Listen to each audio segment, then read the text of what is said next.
There's a Japanese proverb about resilience. Fall 7 times, rise 8. How do we foster that kind of resilience in ourselves and in the people that we influence, that we manage, that we coach, that we parent? These are the shoes that I wore for the 2001 Dallas Marathon. After the race, I retired both the shoes and my marathon career. I was one and done.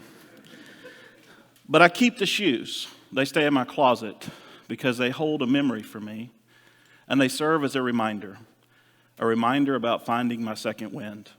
Let me tell you what happened. The race was going just fine until around mile 12, when I got a cramp in my mid-back that would keep me from taking a deep breath. So I'd have to slow down and walk to regulate my breathing. Well, the day of the race was a cold day. In fact, it was a very cold day. It had started sleeting just before the race started. And so when I would walk, after a moment or two, my body temperature would drop and I'd get the chills. So then I'd have to start jogging again to get my body temperature up. The cramp would return and I couldn't breathe again. And I'd have to slow down and walk. And this cycle of slow down, speed up, chill down, cramp up continued for the next 8 miles. Well, when you're going 8 miles at that kind of pace, you get a lot of time to think. And not all your thoughts are helpful. And so I began to think, the finish line's a long ways away. I don't know if I can do this. And I thought, this is really painful. I don't know if I can finish this. And who was I to think I could finish a marathon anyway? But then around mile 20, something happened. It was like a switch was flipped. My body adapted and the cramp went away. And I could jog again and I could breathe again. And what seemed improbable, finishing this race, became possible and then a reality. And so I keep the shoes as a reminder not to run in any more marathons. But also as a reminder to never give up. When obstacles that I encounter in life seem too big, I remember what happened at mile 20. What I experienced out on the course is what endurance athletes call finding your second wind. That moment when your body adapts and you find an untapped reserve and the strain that you're under becomes less. As I've looked back over my life, at times I've encountered obstacles. And as I look at the lives of others that have overcome adversity, I see this second wind phenomena, but not just at work in our physical bodies, but in our emotional and our psychological and our spiritual selves as well.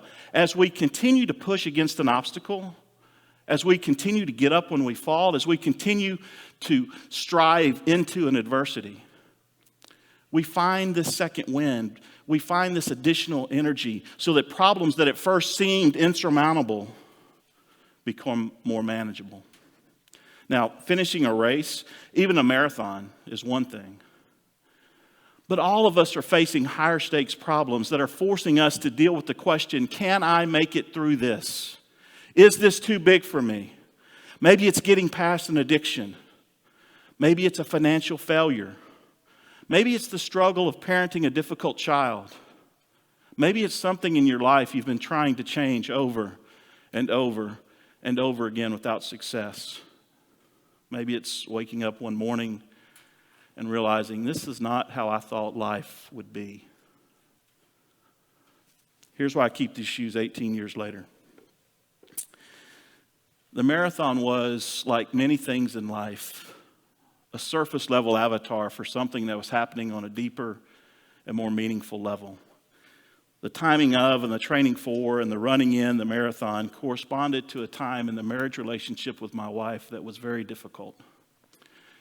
We had been trying for years without success to grow a family, and we were feeling the emotional strain of that.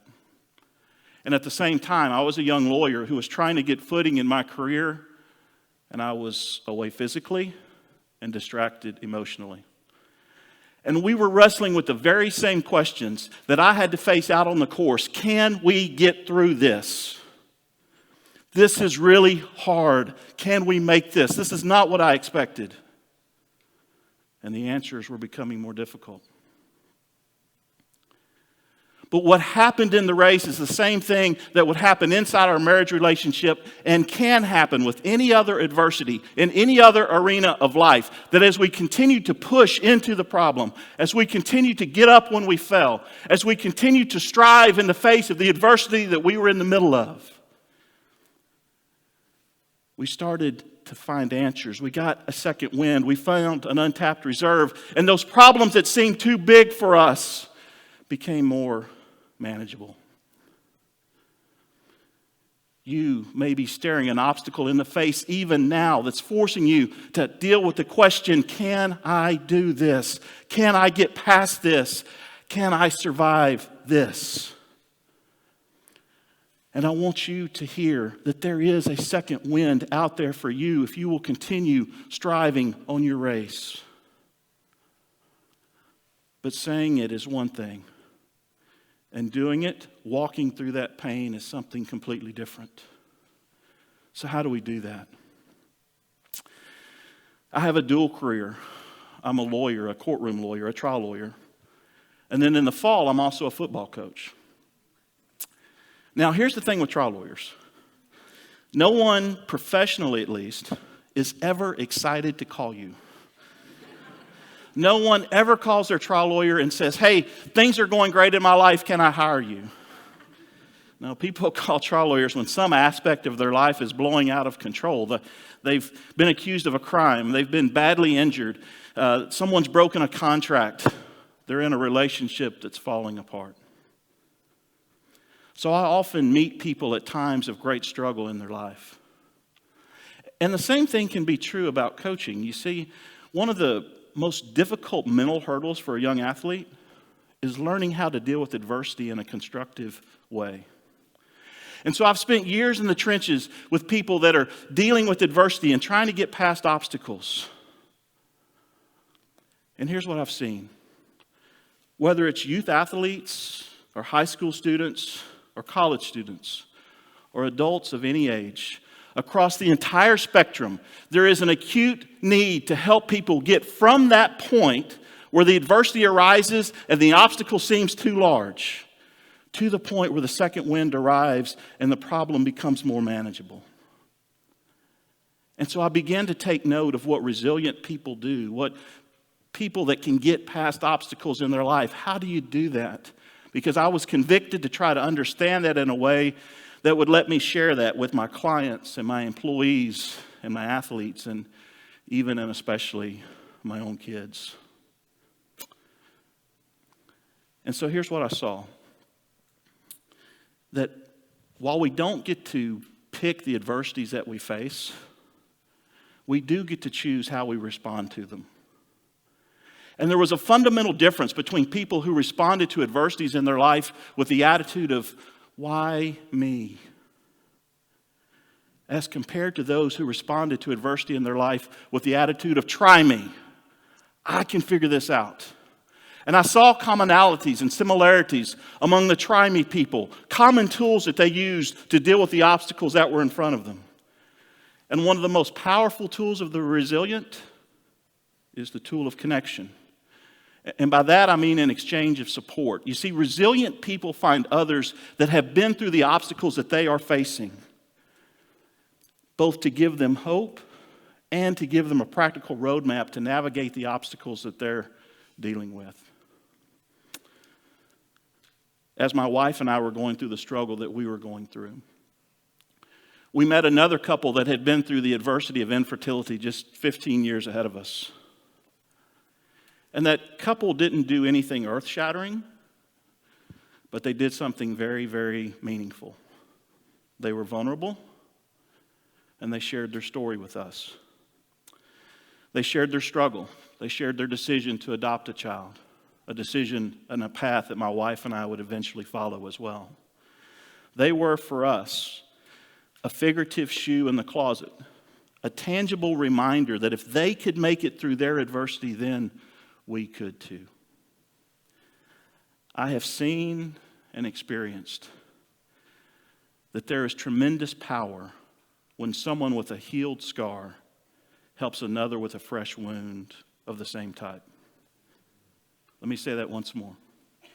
There is tremendous power when someone with a healed scar helps another with a fresh wound of the same type. But for that to happen, there has to be vulnerability on both sides.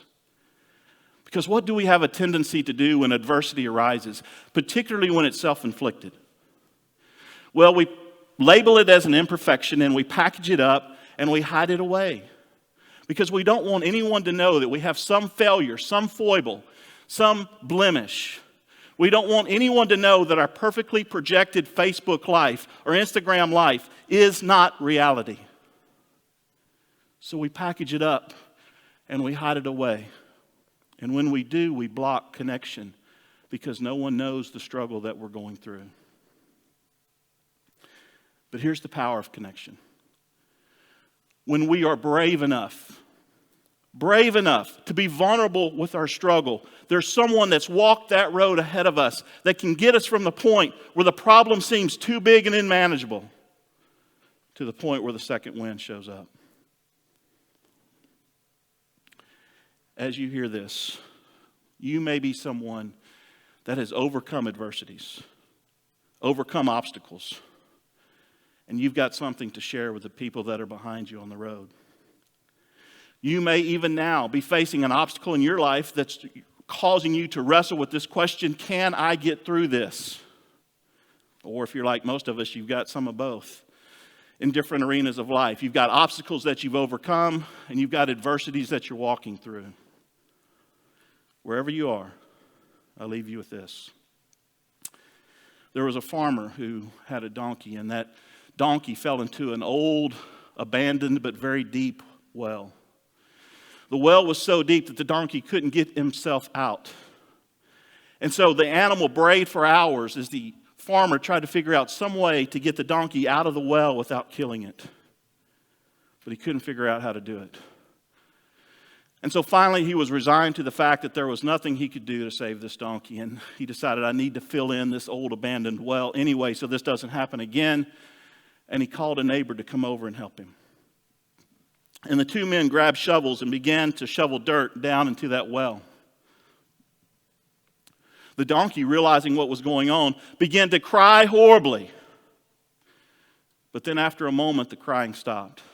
And the farmer, who was curious, dropped his shovel and he looked down into the well. And what he saw at first amazed him and then gave him tremendous joy, because what was happening as his neighbor was continuing to shovel dirt down into the well is it would hit the donkey's back and the donkey would shake it off and then step up on top of it.